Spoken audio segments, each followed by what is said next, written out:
বড় রকম একটা ঘটনা ঘটেছে টলিগঞ্জে, কিছু একটা তো হচ্ছে, মানে টলিউডে কিছু একটা হচ্ছে। দেবদা নিজের আপকামিং কিছু একটা স্লেট হয়তো মেবি প্রস্তুতি নিচ্ছে বা তৈরি করছে, যেটা হতে চলেছে একটা তো খাদান টু, যেটা সুরিন্দর ফিল্মসের সাথে হতে চলেছে।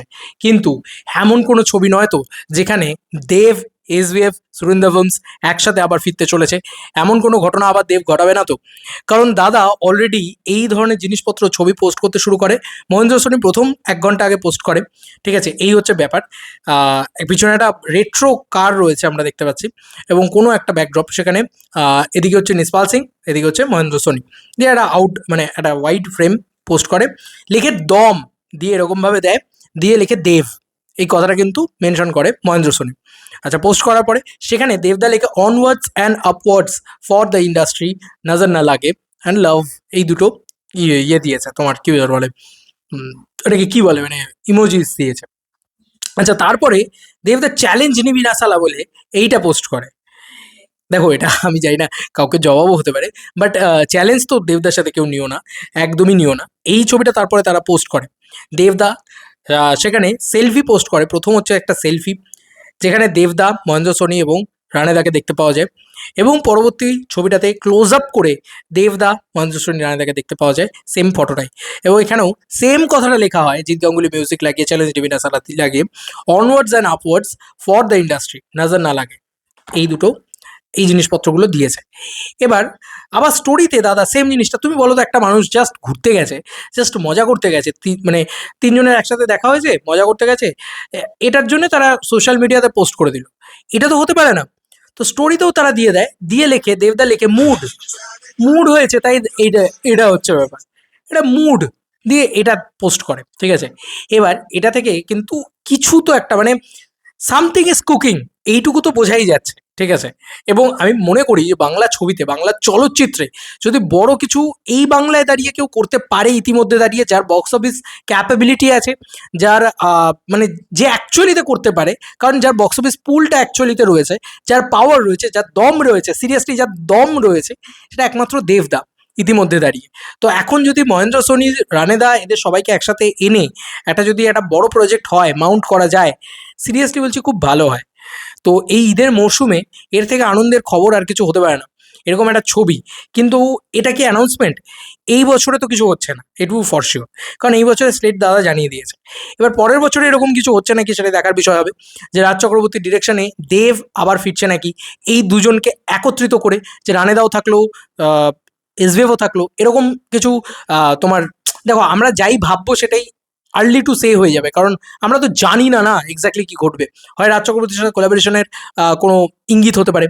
এসভিএফ দেব, সুরিন্দর ফিল্মস, এই তিনটে কোলাবোরেশন একসাথে একটা বড় সড়ো করে তো হচ্ছেই, বা দেব আর এসভিএফ এর কোলাবোরেশন আমার মন বলছে আবারও হতে চলেছে।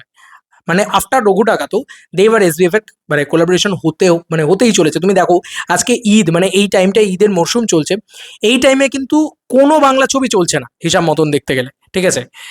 সবাই হল মালিকগুলো চালিয়ে রেখেছে শুধুমাত্র ধুরন্ধর টুকে, তাই তো? না, তাই নয়। কারণ ধুরন্ধর টু এর সাথে ওরম একটা ম্যাসিভ ছবির সাথে যার ওরম বুকিং, তোমরা বুঝতেই পারছো, তার সাথে রঘু ডাকাতকে চালিয়ে রেখেছে। তোমরা বুঝতে পারছো? এবার তুমি বলতেই পারো রঘু ডাকাতের কোয়ালিটি কি, ধুরন্ধরের কোয়ালিটি কি, হ্যানা তানা অনেক কথা আসতে পারে। তাহলে বাংলার হল মালিকরা কেন রঘু ডাকাতকে চালিয়ে রেখেছে, কেন তারা প্রেফারেন্স দিচ্ছে রঘু ডাকাতকে? তার মানে দেব নিশ্চয়ই রঘু ডাকাত দিয়ে একমাত্র দেবই পারবে যে ধুরন্ধর টু এর সামনে টিকিয়ে রাখতে, বা অ্যাটলিস্ট মান সম্মান বা মুখ রাখতে। তাই তো, তাই তো, তাই তো দাঁড়াচ্ছে হিসাবটা, সেরকমই তো দাঁড়াচ্ছে হিসাবটা। আচ্ছা, এটার আর একটা প্রেডিকশন তৈরি করা হচ্ছে, যে সুরিন্দর ফিল্মস এবং তোমার কি যেন বলে, এসভিএফ, এরা দুজনে একসাথে কো ভেঞ্চারে দেশু সেভেনে ঢুকতে পারে। এটাও কিন্তু ধরা হচ্ছে। এবার আমি এটার সত্যি মিথ্যে কিছুই জানি না, বলতেও পারবো না যে এটা সত্যি কিনা, এটা আদৌ হবে কিনা, আমি এসব জানি না, সিরিয়াসলি বলছি জানি না যে দেশু সেভেনে এরা দুজন ঢুকবে কিনা। তবে আমি এটুকু বারবার বলছি, দেশু সেভেনে ওল্ড পুরনো গানের ব্যবহার থাকবে। সেক্ষেত্রে যদি ওল্ড পুরনো গানের ব্যবহার থাকে, তাহলে তোমরা বুঝতেই পারছো যে রানেদাকে বলতেই হবে, বা এসভিএফকে বলতেই হবে, হয়তো সেক্ষেত্রে এসকে মুভিজকেও বলতে হবে। কিন্তু এসকে মুভিজের সাথে কিন্তু এখানে ছবি তোলা হয়নি। সেক্ষেত্রে হয় নতুন কোনো প্রজেক্ট, আর না হয় আমার মন বলছে যে মানে দেশু সেভেন। এর বাইরে আমি আর এবছরে যদি নতুন কোনো প্রজেক্ট হয়, এবছরে তো সেটা অ্যানাউন্সমেন্ট হচ্ছে না। কথোপকথন হয়তো চলছে সবার ভিতরে। তবে আমি বারবার বলছি এই কথাটা যে ইন্ডাস্ট্রিকে বড় করো দেবদা। তোমাকে হাত জোড় করে রিকোয়েস্ট। এই যে আমরা যেগুলো ভাবছি সেগুলোই যেন হয়। জাস্ট তোমরা পার্টি করতে, জাস্ট তোমরা দেখা করতে, জাস্ট তোমরা মস্তি করতে দেখা করে নিয়েছো, এমনটা না যেন না হয়। কেন বলছি? কারণ আমাদের না অক্সিজেন দরকার। আমাদের টলিগঞ্জে, টলিউডে সিরিয়াসলি বলার মতন খবর থাকছে না। বড় কোনো ছবি হচ্ছে না। সেলিব্রেশন পাচ্ছি না। এটা খুব আক্ষেপ লাগছে, আফসোস লাগছে। এগুলো যেন হয়। আমি যেগুলো ভাবছি তার থেকেও বড় কিছু যেন দেবদা আমাদেরকে অফার করে। কারণ দেবদা এমন একটা পার্সন যেটা তুমি তার থেকে এক্সপেক্ট করো, তার থেকেও বড় কিছু তোমাকে অফার করবে। দেশু সেভেনের অফারটা তো বুঝতেই পারছো, দেখতেই পাচ্ছ যে কি অফার করেছে আমাদেরকে। খাদান টু আমাদেরকে অফার করেছে। দেখা যাক, দেখা যাক কি হয়। তোমাদের কার কি মতামত? এই যে এসভিএফ এবং সুরিন্দর ফিল্মস একসাথে, রানেদা এবং মহেন্দ্র সোনি তারা দুজনে একসাথে দেবদার সাথে ছবি তোলা, এই ছবির কি ইঙ্গিত হতে পারে? জাস্টটা ছবি, জাস্টটা পিকচার, তাই জন্য তিনবার তিন জায়গায় তিনভাবে শেয়ার করলো, নাকি এটা কোনো হিন্ট, এটা কোনো ইঙ্গিত? জানিও কমেন্ট সেকশনে। চলো বন্ধুরা, নতুন কোনো ভিডিওতে দেখা হবে। বাই।